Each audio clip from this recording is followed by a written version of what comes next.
Use contractions to expand your English skills. In this lesson, you'll learn about using contractions in English and Idaho. This conversation takes place in the afternoon on break. And it's between June and Cody. The speakers are co-workers and are still developing a friendship, so they'll be speaking semi-professionally. Let's listen to the conversation.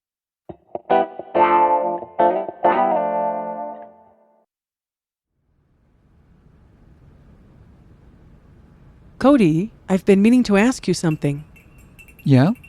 Where are you from? I'm from Idaho. Idaho? Wow. I've never met anyone from Idaho. Don't you drive tractors to school and stuff like that? Only when the horses are sick. Really? No. Oh. So how did you get to school? I live next to the bus stop, so I just walked to the park and took the big yellow school bus, just like everybody else. Why do you want to know? It's just that I'm from New York, and the image we have of the Idaho, Wyoming, Montana region is that of farm country. Well, there are a lot of farms and ranches around there, but I grew up in a city, just like you, albeit a smaller city. How many inhabitants? About 60,000. Yeah, just a bit.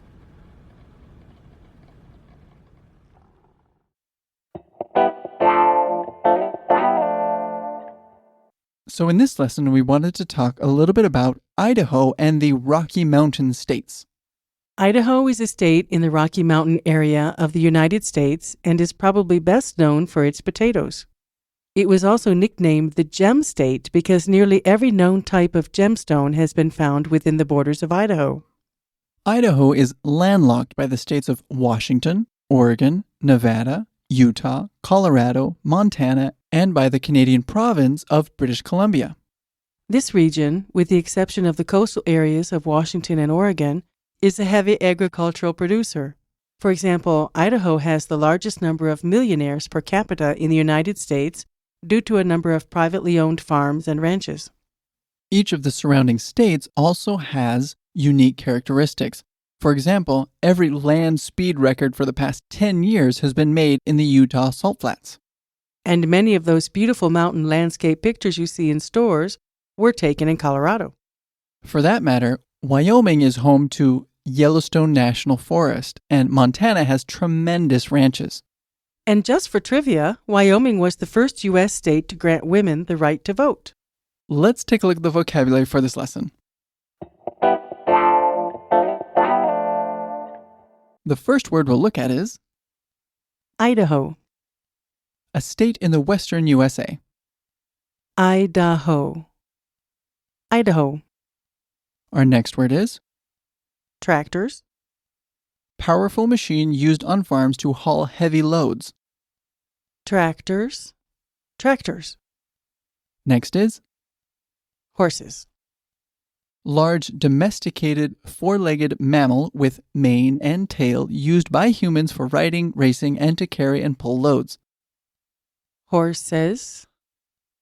Horses. Next we have Image. the general impression of a person. Image. Image. Next is Wyoming. a state in the western USA. Wyoming. Wyoming. Next is Montana. a state in the western USA. Montana. Montana. Next we have Farm.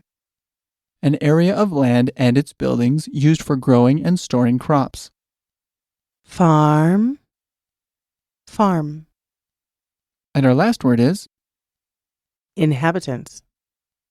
an individual who lives in or occupies an area. Inhabitants. Inhabitants. Let's have a closer look at the usage for some of the words and phrases from this lesson.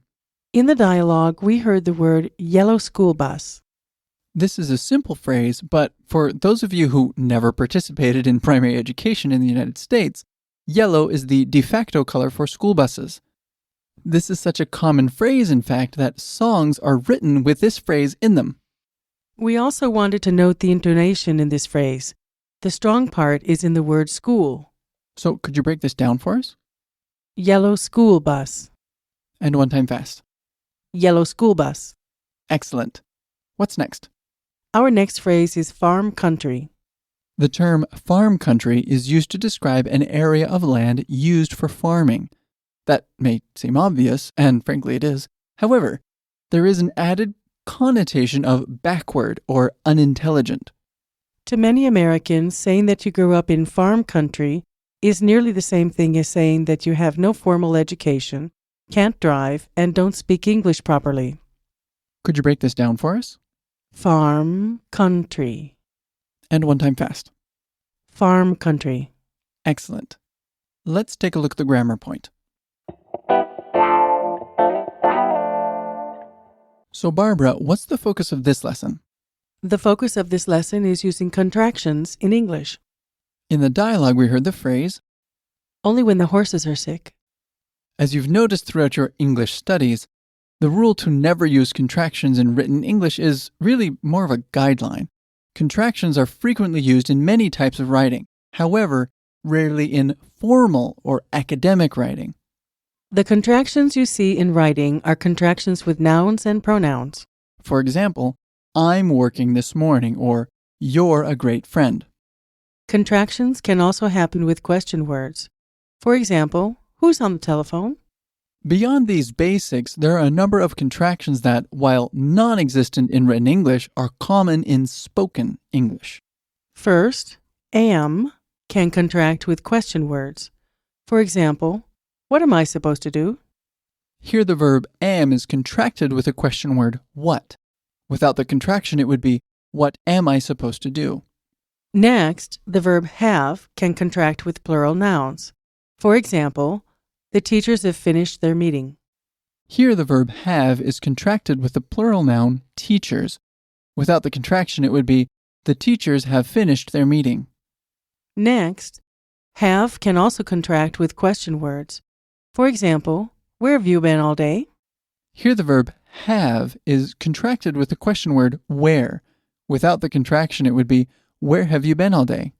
Our next example is had, contracting with proper nouns. A sample sentence of this would be, Jeff had worked there before. Here the verb had is contracted with the proper noun Jeff. Without the contraction, it would be, Jeff had worked there before. Almost done. Next we have had contracting with question words. For example, what had he done before coming here? Here the verb had is contracted with the question word what. Without the contraction, it would be, what had he done before coming here?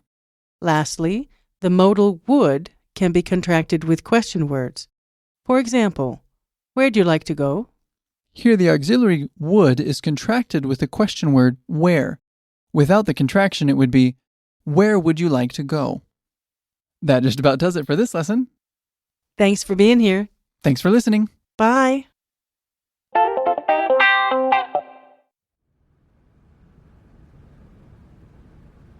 Cody, I've been meaning to ask you something.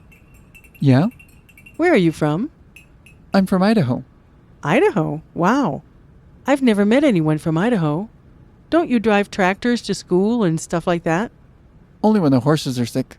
Really? No. Oh. So how did you get to school? I live next to the bus stop, so I just walked to the park and took the big yellow school bus, just like everybody else. Why do you want to know? It's just that I'm from New York, and the image we have of the Idaho, Wyoming, Montana region is that of farm country. Well, there are a lot of farms and ranches around there, but I grew up in a city, just like you, albeit a smaller city. How many inhabitants? About 60,000. Yeah, just a bit.